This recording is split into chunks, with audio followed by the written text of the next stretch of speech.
Hey, welcome to Gaston, Alabama. Today we're doing a photo shoot here, and every time I come here you expect to be HotRod from Big Oak or from Johnson's Hot Rods.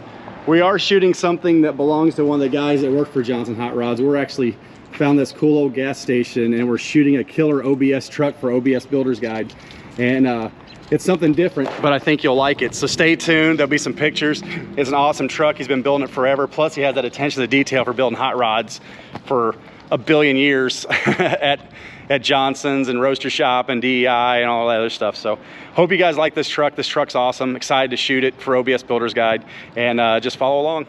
What up, Jon Barefoot in Overgrass, Alabama. Tell you a little about my 1990 blue OBS pickup. Metal fabricator for a living, so when I decided to build this truck, it was a sought after dream that I'd had for a long time, to own a bag body blue OBS truck. Since I was a kid in the scene, late 90s, early 2000s was my heyday when I was really strong.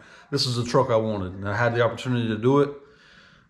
This truck came available, and luckily, being a fabricator, back 2004, I had the opportunity to actually be a part of building this truck. I worked for the shop who built this truck.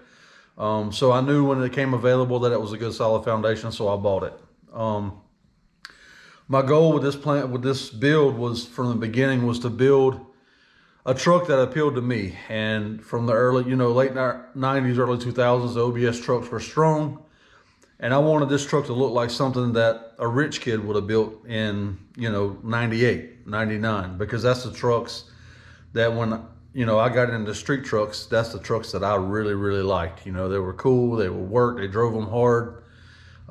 That's, all the billet that's on the interior. I searched forever to find all that, and I did it on purpose. A lot of guys they'll talk junk about that stuff, but it's purpose. It's got a purpose there. Same with the suspension. This truck stopped for a body drop, so a 3/4 frame from the firewall back. Bagged and bodied on 22s, but the rear suspension, you'll see, is kind of it's unique. And what makes it even more unique than just being a cantilever is this cantilever was hand built by a really good buddy of mine. His name was Eric Powers. A lot of guys know him. Chaotic. He worked with me in the shop in Fayetteville, North Carolina, where I'm from. And he handmade this cantilever, and it was before you could go buy it.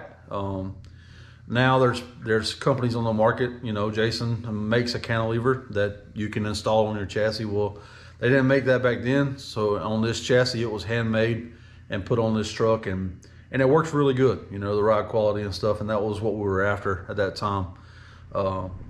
Back then, they didn't make control arms and things like that. So the rod height on this truck on 22s with a 27.5-inch front tire, being a 3.25 off the ground, was a big thing back then. Like I said, you couldn't go out and buy the parts. So we took a lot of pride in building the arms and the 4-link setup and the cantilever so that this truck was usable. And that's exactly what I plan to do with it. So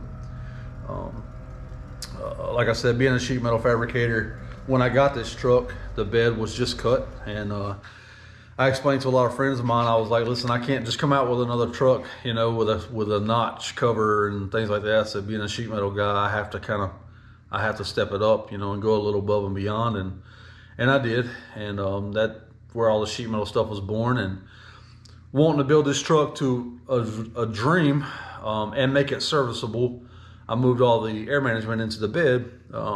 But I wanted to do it with high quality parts, which is where all the airlift and flow, manifold block, things like that, and making them accessible, number one, and number two, being top quality. And that's what I wanted from the beginning, so I did.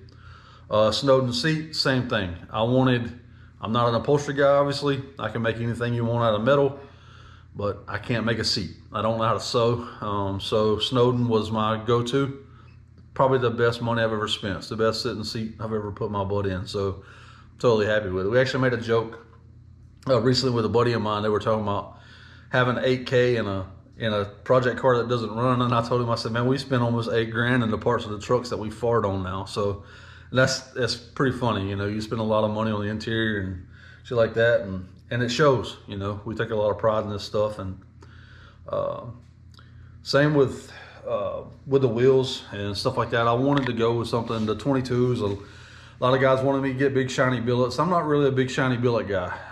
If you look at my truck, it looks like a hot rod builder put it together. Well, that's because that's what I am. And I build hot rods for a living, and I have now for 16 years on the top level. So this truck had to reflect me from the beginning, from slosh tubs to the handmade sheet metal in the bed to the high quality parts. The OE looking bumpers. This truck looked like something that was put together in the 90s and or late 90s, I should say. And I think we pulled it off pretty well. So hope you guys enjoy it.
We spent almost $8 grand in the parts of the trucks that we fart on now.